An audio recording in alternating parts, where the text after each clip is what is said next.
Hey Reddit, I honestly never thought I'd be that guy posting here, but life has a way of punching you in the gut when you're not looking. My wife, Kara, 32F, and I, 34M, have been together for 8 years, married for 5. For most of our marriage, I thought we were solid. We weren't perfect, who is, but we had a good thing. We had our little rituals, Friday pizza nights, lazy Sunday mornings, and inside jokes that made people roll their eyes. Things started getting weird about 6 months ago. At first, I brushed it off. Kara was always quick-witted, sarcastic even, but lately her tone had shifted, sharper, almost mean sometimes. She'd get annoyed at the smallest things, me leaving a glass on the counter, asking about her day, even breathing too loud while we watched TV. I chalked it up to stress. She had been working more late nights at her marketing job, always on her phone. Clients, she said. I believed her. Why wouldn't I? We'd built our relationship on trust, or so I thought. Looking back now, the signs were all there. The sudden obsession with going to the gym, the new lingerie that I never got to see, and the mysterious girls' nights that always seemed to pop up last minute. I ignored them because, honestly, I didn't want to think the worst. I had no idea that the rug was about to get yanked out from under me. It all started with a notification I wasn't supposed to see. One Thursday night, Kara was in the shower, and her phone buzzed on the nightstand. Normally, I don't snoop. I've never been that guy. But the screen lit up, and I caught the preview of a message.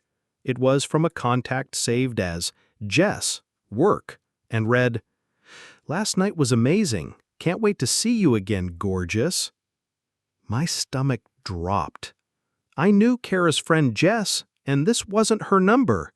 Plus, I couldn't remember the last time Kara called me gorgeous. I tried to convince myself it was a joke or some inside thing I didn't understand, but the seed of doubt was planted. I felt like I had swallowed a rock. I put the phone back exactly where it was and tried to act normal when she came out of the shower. She was humming, in a suspiciously good mood. When I asked how work was, she just said, stressful, and plopped down next to me, scrolling through her phone with that little smirk she gets when she's texting someone funny. That night, while she slept soundly, I lay awake staring at the ceiling. For the first time in our marriage, I didn't feel safe next to her. After that text, I couldn't unsee it. Every little thing Kara did started feeling suspicious. She suddenly started guarding her phone like it was the nuclear codes. If I so much as picked it up to move it off the couch, she'd snap. "Can you not? That's private." Something she never used to care about. Then came the late nights. "Work is killing me," she'd sigh, rolling her eyes, then disappear until 11 p.m. smelling like perfume that wasn't hers. I'd ask about dinner, and she'd say she already ate with the girls. Funny thing is, her best friend Meg let slip during a barbecue that she hadn't seen Kara in weeks. When I brought that up, Kara brushed it off with a bitchy laugh. "Oh my God, do you seriously track my every move now? Creepy much." I told myself I was being paranoid. Maybe stress was making me crazy. But then one night, while she was in the shower again, I went against my better judgment and looked through her bag. There it was, a hotel keycard with the date 3/15 printed on it. My heart was in my throat. I just stood there, frozen, holding evidence that my whole marriage might be a lie. I put the keycard back, my hand shaking, and waited for her to come out. She kissed me on the cheek, smelling faintly of men's cologne. I didn't sleep that night either. At this point, I knew something was going on. I just didn't have solid proof. And Kara was good at lying. Too good. Every time I tried to ask questions, she flipped it on me. "Why are you so insecure all of a sudden?" Or, "Maybe you should talk to someone." So I decided to do what any heartbroken, half-crazy husband would do when gaslit into oblivion. I started taking notes. Dates, times, where she said she'd be, when she left, when she came back.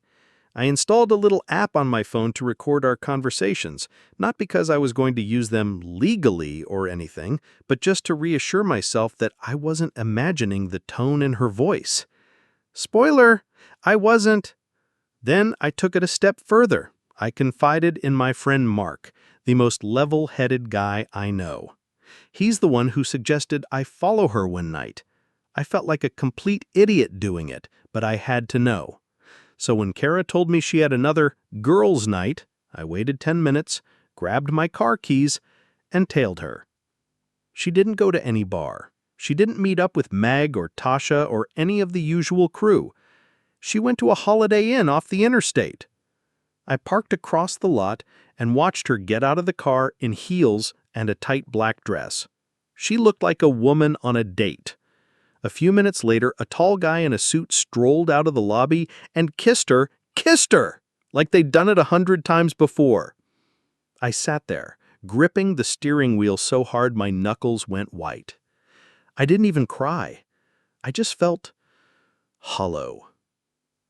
I didn't go in that night. I couldn't. I just sat there in my car watching them walk back inside, my chest tight like someone was standing on it. Part of me hoped I was hallucinating. The next morning, Kara strolled into the kitchen around 10 a.m., wearing the same black dress, hair a mess, and muttered something about crashing at Meg's. I just stared at her. She didn't even look guilty. I couldn't hold it in anymore. "Who's the guy at the Holiday Inn?" I asked. Her face went pale for a split second before she plastered on that bitchy laugh. "What the hell are you talking about? Are you stalking me now?" I told her I had seen everything. Her meeting him, the kiss, the hotel. Her defense? "Oh my God, that's just a client. We were going over a campaign pitch and he was being friendly. You're seriously insane if you think I'd cheat on you?"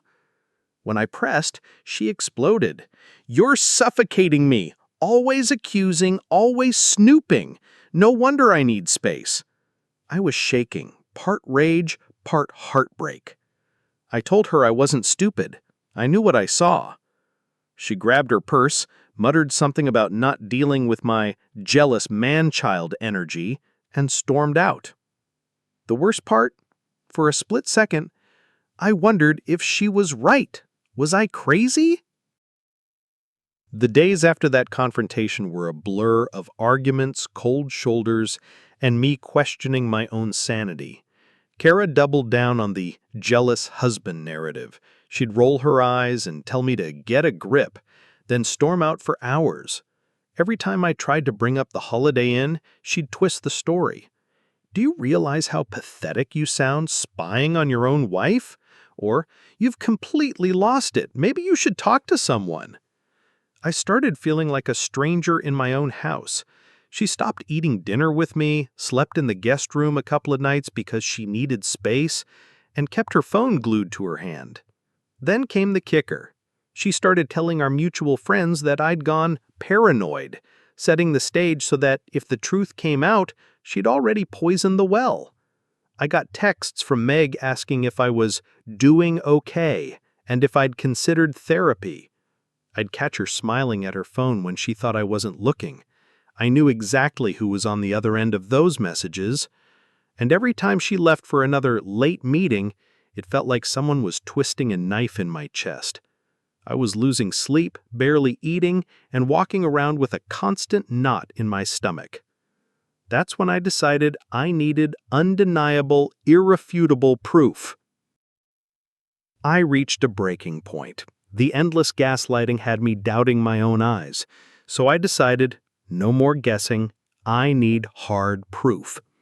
I bought a cheap GPS tracker online, and one morning when Kara was showering, slipped it under the driver's seat of her car.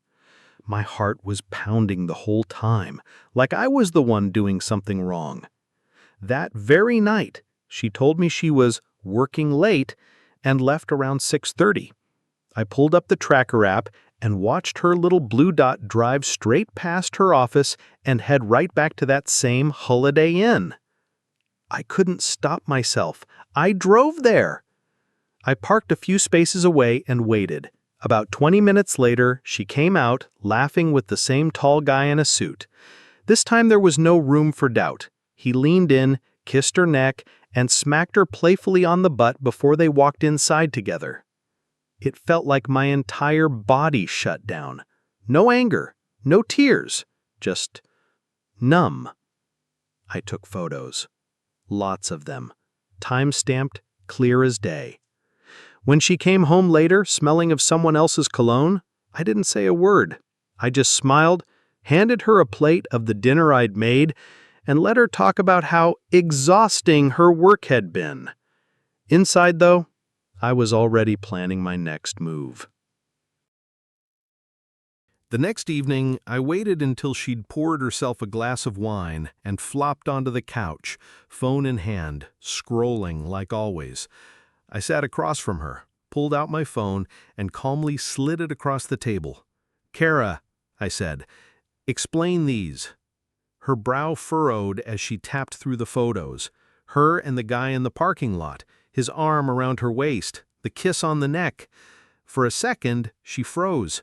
Just a flicker, but then the mask snapped back on. "Wow! Are you seriously stalking me now? This is next-level psycho!" I didn't flinch. "Who is he?" "A coworker. We were discussing a project. Friendly gestures." "God, you're pathetic." I leaned forward. "Friendly gestures? He kissed your neck, Kara. You're holding a hotel key card in one of those photos." Her face twisted. "You're so obsessed with catching me in something that you're making up stories. Maybe if you actually paid attention to our marriage instead of spying, we wouldn't be here." It was like arguing with a wall that insulted you while making you feel like you'd lost your mind. That was the moment something inside me broke. I realized I wasn't going to get honesty. Not now, not ever. I got up, grabbed my jacket, and walked out. She yelled after me, "Yeah, that's right, run away like you always do." I didn't even know where I was going. I just knew I couldn't stay in that house another second. I ended up driving aimlessly for hours, no destination in mind. At some point, I pulled into an empty parking lot, turned off the engine, and just sat there in silence. I thought about the 8 years we'd spent together, the trips, the inside jokes, the nights we stayed up talking about our future. Were all of those moments fake? Or had she changed somewhere along the way and I just didn't notice? By the time I got home, it was almost 2 a.m. Kara was asleep in our bed, sprawled out like nothing had happened. I slept on the couch. The next morning, she acted like nothing was wrong. She made herself coffee, hummed some tune, and even asked if I wanted eggs. I stared at her, trying to figure out if this was an act or if she was truly that unaffected. Then my phone buzzed. A message from Mark. "Dude, saw Kara downtown just now. She wasn't alone." I felt my blood pressure spike. This wasn't even 9 a.m. yet. She told me she was working from home all day. I walked back into the kitchen, held up my phone, and said, "Where exactly are you supposed to be right now?" She blinked, wide-eyed, then scoffed. "I told you, home. What, do you have spies following me now?" That was the final straw. I realized I wasn't losing my mind. She was just that good at lying. I picked up my keys and said the words I never thought I'd say. "I'm done, Kara. I'm not playing this game anymore." The moment the words left my mouth, Kara's whole demeanor shifted. She slammed her coffee mug down so hard it cracked. "Oh, so you're just going to walk away? After everything I've put up with from you?" I stared at her, completely numb. "You mean after everything I've put up with from you?" She launched into a tirade, how I was insecure, controlling, boring, how she deserved better. She even had the audacity to say, "If you were half the man he is, maybe I wouldn't need to look elsewhere." I felt like someone had punched me in the chest. There it was. No more denial, No more excuses. She'd just admitted it. I grabbed my bag, stuffed some clothes into it, and headed for the door. She followed me, yelling about how I was throwing away our marriage over nothing, and that I'd regret this when I calmed down. I didn't even look back. I drove straight to Mark's place. When he opened the door, I must have looked like hell because all he said was, "You're staying here tonight. No arguments." Lying on his couch that night, I finally let it hit me. The anger, the humiliation, the betrayal, it all crashing down. I'd been fighting so hard to hold on to a version of Kara that didn't exist anymore. And for the first time in months, I felt a strange sense of clarity. I was done being her doormat.